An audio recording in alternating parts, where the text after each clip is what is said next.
Welcome to the Copperfield Electric Podcast. Right now, hidden behind the drywall in your hallway or maybe out in your garage, the actual heart of your home might be beating at like 110% of its capacity. Yeah, and the scary part is you won't even know it until things actually start to melt. Right. And that's exactly why we're doing this deep dive today. Our mission is to help you decode the hidden language of your home's electrical system before a minor quirk becomes a major, fire hazard. It's a critical translation to make, really, especially for homeowners who consider themselves pretty informed. Yeah, for sure. And to anchor all of this, we are pulling directly from Copperfield Electric's own service guides, and we're combining that with a super detailed April 2026 article by Shiva. It's titled Signs Your Electrical Panel Isn't Meeting Demand. Right, and the core premise they establish right out of the gate is that the panel is the absolute central hub. It's the literal heart of your house. It pumps power to every single outlet, light, and appliance. And, well, when this heart struggles, the entire house suffers. It's a great metaphor, but I want to bypass the surface level metaphors for a second.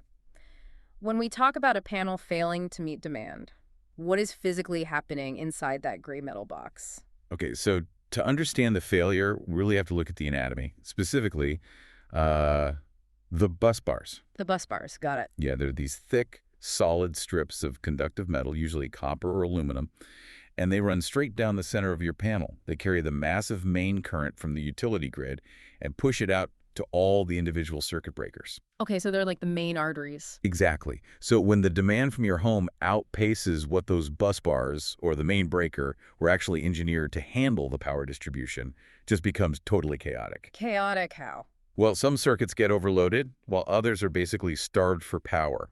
And this is especially bad in older homes that still have, like, fuse boxes or outdated panels. They're just so vulnerable. Okay, let's unpack this, because I think a really good way to visualize this is imagine a restaurant kitchen from the 1950s. Oh, that's a good one. Right. Like, it was designed to handle a steady Friday night diner crowd, but suddenly you're asking that exact same kitchen to cater a 300-person modern wedding all at once. The kitchen is going to completely melt down. It's a perfect analogy. And if we connect this to the bigger picture, this matters because it's not just a small inconvenience when your power trips. Ignoring an overloaded system actually compromises national electrical code standards. Which means it's a real safety issue. A massive one. You're looking at genuine fire hazards and, permanent damage to your really expensive, sensitive appliances. So we know the stakes now and we know why it happens. Let's shift to how you can actually detect this in your own home. The Shiva article details 5 specific red flags using sight, sound, and touch. Yeah, they give a very practical breakdown. Let's go through them. The first one they flag is frequent tripping of breakers. Now wait, I have to push back here for a second. If a circuit breaker is tripping, isn't that a good thing? Like, it means it's doing its job and stopping a fire. You're not wrong. That is a really common misconception. On a micro level, sure, a single trip means the safety mechanism functioned perfectly. Right. So why is it a red flag? It's about nuance. We have to look at how a standard residential breaker actually trips. They use a thermal-magnetic mechanism. Okay, thermal and magnetic. Yeah, the magnetic part handles those massive sudden short circuits. It trips instantly. But the thermal part handles everyday overloads. And it literally uses a bimetallic strip that bends as it heats up from the excess electrical current. Oh, wow. So it's reacting to literal physical heat inside the panel. Exactly. When it trips, it means the current has generated enough heat to physically warp that metal strip. So apply the keywords from the text frequent. Yes, a trip is a safety save, but repeated tripping. It means the baseline temperature is just always too high. Bingo. It's a glaring indicator that the panel fundamentally cannot handle the home's baseline demand. It's a systemic overload, not just a one-off save because someone ran a vacuum and a hairdryer at the same time. That makes the heat aspect so much more tangible, which flows perfectly into the next warning sign from the article. The second and third red flags kind of go together, flickering or dimming lights, and then panels or outlets that are physically hot to the touch or even discolored. Yeah, and this is where the thermodynamics become a genuine emergency. Heat is just energy that's escaping its intended path.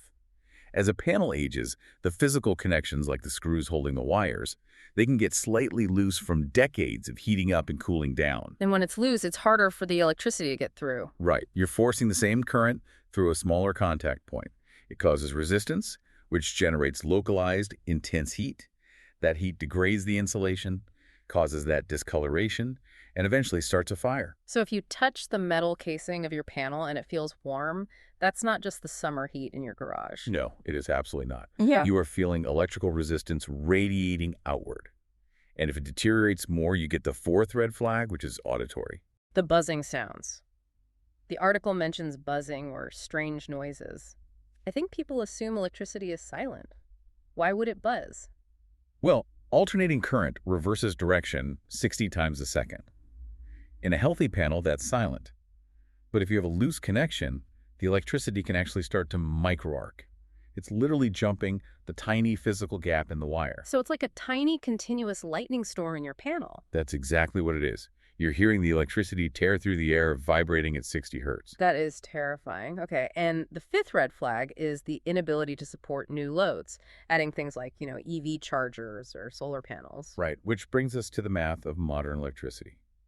The sources specifically mention new construction, like ADUs accessory dwelling units, plus solar arrays and EV chargers. Because modern tech completely strains these older systems. Exactly. And the article introduces a key metric here, which is the 80% rule. Yeah, let's talk about the 80% rule, because this blew my mind. It's a foundational rule from the National Electrical Code. It basically says that an electrical panel shouldn't exceed 80% of its rated capacity for any prolonged period. Here's where it gets really interesting for me. It's like running a car engine. You wouldn't drive your car with the RPMs constantly maxed out in the red zone just because the speedometer goes that high, Yeah. The panel needs breathing room. Exactly. It's a thermal safety margin. If you pull maximum current for 3 or 4 hours, like charging an EV overnight, the heat accumulates. The 20% buffer gives the physical metal and plastic time to dissipate that heat. So really think about this for a second. Mentally calculate all the new devices you've plugged in over the last 5 years. The home office setups, the new air fryers, the EV charger. Has your panel actually grown with your lifestyle?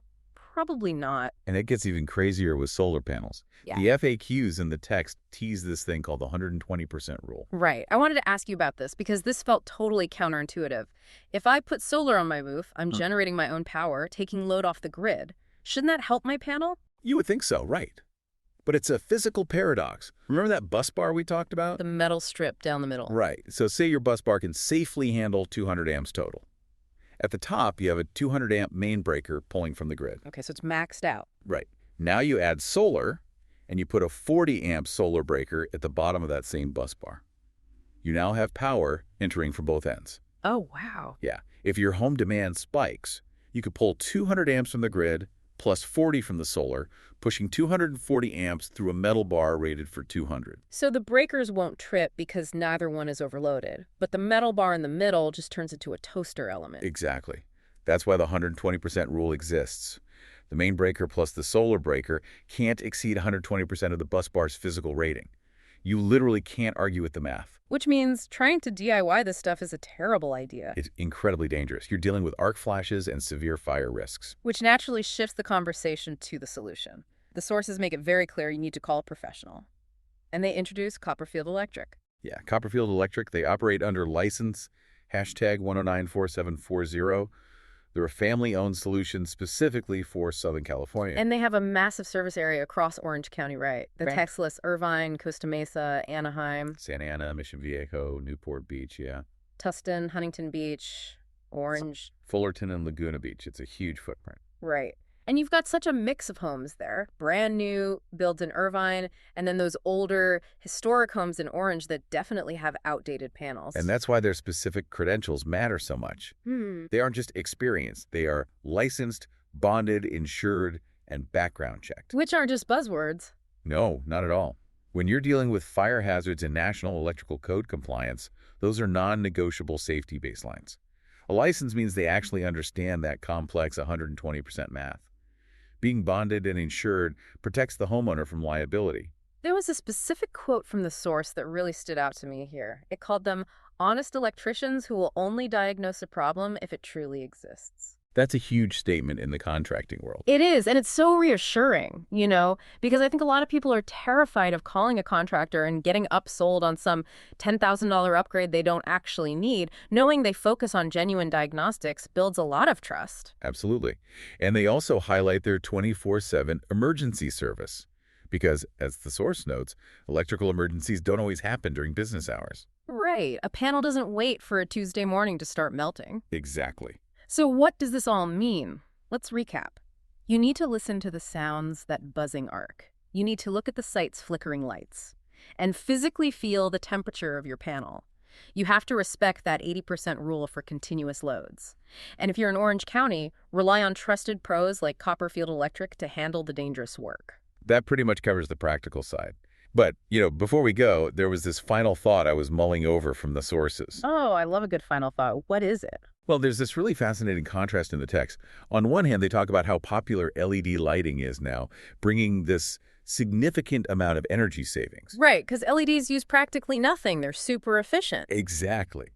But on the other hand, they're warning us that adding EV chargers is putting massive, unprecedented strain on these panels. Right. So it makes me wonder, are our homes living in an era of extreme electrical paradox?